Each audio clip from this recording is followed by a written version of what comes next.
And we're back. You know, the person who really has fallen off the map here, and he's done a pretty good job, but sometimes it takes him a little time to get back up on his feet. Barack Obama, he makes this great speech. We go right into the Palin pick, and that sucked all the air out of the discussion. And then the hurricane. Now, everything's kind of back. There's going to be a bump. The question is, and we just finished up with this, but basically, we've had two conventions back to back, except for these stage situations. Do you think they really matter? No, I don't think these conventions matter much anymore. Tonight's John McCain's night, but I don't think he's going to eclipse last night's speech. But John McCain and the Republican Party, they have not said one word about our failing economy. They haven't said much about our failing foreign policy, our failing foreign policy, or our failed energy policy. What they're asking this country to do is sign up for another 4 years of 8 years of disastrous Bush Republican policies in this country. No one is talking about the lost jobs. They were criticizing Obama for being an organizer. The reason he was a community organizer is because the steel companies that used to be in Gary, Indiana, in the Chicago area, moved offshore, and the Republicans in Congress and the White House did nothing for those blue-collar people to lose their jobs. I want to hear something from John McCain, who's truly the flip-flopper, and find out what his economic plan is. Why should we invest another 4 years in Republican disasters when he hasn't said one single word through his entire campaign how he's going to help the American people? You bring up a good point, because this community organizer thing, okay? I mean, she was nailing him on this last night, and they say community organizer yeah, exactly. Yeah, and you make a great point. I mean, what was this? They're not doing a good job of defining this, and at some point, I mean, a couple of things are going to have to happen. One is the Democrats are going to have to do something about this community organizer thing, because they're casting. I agree. They're casting a lot on this fellow like there was something shady going on. Right, I agree with that. And I go ahead and respond. And I agree. I disagree with the Obama campaign. They should come out flying with that, because he was organizing to retrain people that lost their jobs in those steel mills. Yeah, and let me give you a real quick story. In '93, when the Clinton healthcare thing was going on. You know, there were these ads. And Harry and Louise are back, by the way. Have you noticed that? Yes. Okay, well, Harry and Louise ran out these ads, and these ads were very common, measured ads. And it was about the Clinton campaign. It wasn't wild-eyed, or they weren't spitting, slinging, you know. Anyway, the president walks out here one day, and he gives a speech, and he said, you know, that's Thelma and Louise. They're lying to you. Well, anyway, the thing was, nobody was covering the story, okay? Right. And then the president kept talking about Thelma and Louise and Thelma and Louise. And people that were for the Clinton campaign were like, would you shut up, right. Okay? So sometimes we take people who we think are great communicators and just don't, and they're just not that bright about this stuff. Bill Clinton was part of the reason he nuked his wife's health care deal. If the Democrats don't start getting on some of this stuff on Barack Obama, they're in trouble. Well, I think it's just a matter of what I've been saying all along: style versus substance. Golden Dancer, Clarence Darrow talked about it in Inherit the Wind. All style, no substance. And I think Barack Obama's resume is starting to pop to the surface, and it's something they've been trying to hide. She mentioned it last night. Small-town mayors have a lot more responsibility than any community organizers, and so it's a matter of experience. All of them all of them say the other one doesn't have any experience. That's the common in all political campaigns, but you've seen it really come to the forefront in this one. But I think if you look at Sarah Palin's background, she's more than qualified to be the vice president. She's a welcome breath of fresh air to the ticket. And as far as Obama's resume, he can run, but he can't hide, and the truth's going to come out. Well, so let's get to that. Well, hang on. Okay, I want you to answer this, but here's the really important part. We've got a guy at the top of the Democrat ticket, okay, who admittedly doesn't have the world's greatest resume. Okay, his VP nominee does. Neither did JFK. Come on, let's go. I understand it. Okay, George Bush. But I don't want to do the benching line, but yeah, JFK, right? JFK. Okay, and so his VP is eminently more experienced in world affairs, legislation, all this kind of stuff. Here you got this guy at the top of the ticket on the Republican side, and he's just getting eclipsed by this VP pick.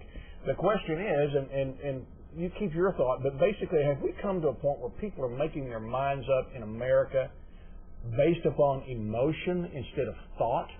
Absolutely. Unequivocally, they're making their minds up on emotion. With cable TV and 24/7 coverage of this stuff, they're basically reporting on every step. He took a left foot, right foot. I mean, they're reporting on everything. These people are human beings. If you go back to the days prior to cable TV, we basically read newspapers and got Walter Cronkite, and that's what you got. Now it's completely covered. It is dangerous in this country because people are going to vote. Who do they like? I mean, who do they like in September? By the way, I believe it's 2 months to the day that's election day today. The thing about McCain is that he's got to show that we should invest 4 more years. For Obama, it comes down to this, guys. Do the American people, understanding his lack of experience, are they going to trust this guy with what they know so far or what they are going to know? It just comes down to that. And that's an emotional choice. That's not a brainy choice. That's an emotional choice. Do we trust Obama? That is the bottom line. If they don't trust him, they'll vote for McCain, which in my opinion would be tragic because we get 4 more years of the same old White House with that, oily, addicted BS. I know where you're going with that. Here's a guy the other night, kid at school. I'm talking to a big Democrat, okay? Yeah. And I'm asking him, what do you think about Obama? And he's going, he's just so smart. And I said, what do you think about his voice? He's just so smart. And I'm thinking, am I on the Oprah show, or what is the deal here? My question to you is, and believe me, this Biden-Palin debate is going to be more watched than Obama-McCain. Probably. And because they're pretty good at dropping these one-liners. But is this dangerous for our republic to have people that are looking at how somebody wears their makeup or how they look in a suit? Because I got to tell you, the JFK thing aside, right, there's some people on the ticket in this particular campaign that simply, I think that our governor, a couple of our senators, you mentioned our mayor, I think are more qualified to be on that ticket. If I'm just a citizen going, no, listen, I'd rather have Mick Cornett as the VP nominee than Sarah Palin. I really would. Okay, he's got a lot more experience than she does. And our city is probably bigger than the whole population of Alaska. Yeah. I mean, why not Mick Cornett or Brian Keating for that matter? He's been a long-time governor and an FBI agent. I mean, he would seem to be the qualifications to be a Homeland Security guy. I mean, he'd be great for vice president, right on a Republican ticket. So, is the emotional voter bad for our republic? Well, long before I got into politics, someone told me something that was, people may never remember what you tell them, but they will never forget how you made them feel. And I think that is starting to become more and more prevalent in our society, and that's why it's every candidate's duty to try to get the voter to move past that and to really examine what their resume is, what their plan is, what their message is, and what they plan on doing once they get in office. And with the advent of cable news, the whole ball of wax has changed. Richard's right about that. And that's why I think it's every party's responsibility, every candidate's responsibility to get their message out there, to move beyond the emotional and into the substance, not the style. Yeah, but style matters. Take a look at this clip from last night. Take a look at this. All right. Hockey moms, they say the difference between a hockey mom and a pit bull? Lipstick. She sounds like she ought to be a Democrat. I mean, her husband's a steel worker. Okay, she's a hockey mom. She's got this nice family from a small town. God, she sounds like a Democrat. She is a cultural warrior, okay? What is so bizarre about this is that they have to have a cultural warrior to solidify their base. They are in trouble. John McCain did Barack Obama a great favor. As this thing starts to unwind and people begin to examine who Palin is, she's a nice lady. She's got 20 months as governor. That's where she belongs. She's a heartbeat away from being president. Barack Obama's been campaigning for 19 months, has had millions of voters. Give me a break, folks. Okay? All right, you get the last word on this. It looks like tossing one-liners is going to be pretty important as we get to the fall. I guess. Who's going to win this race between Obama and McCain based upon their VPs?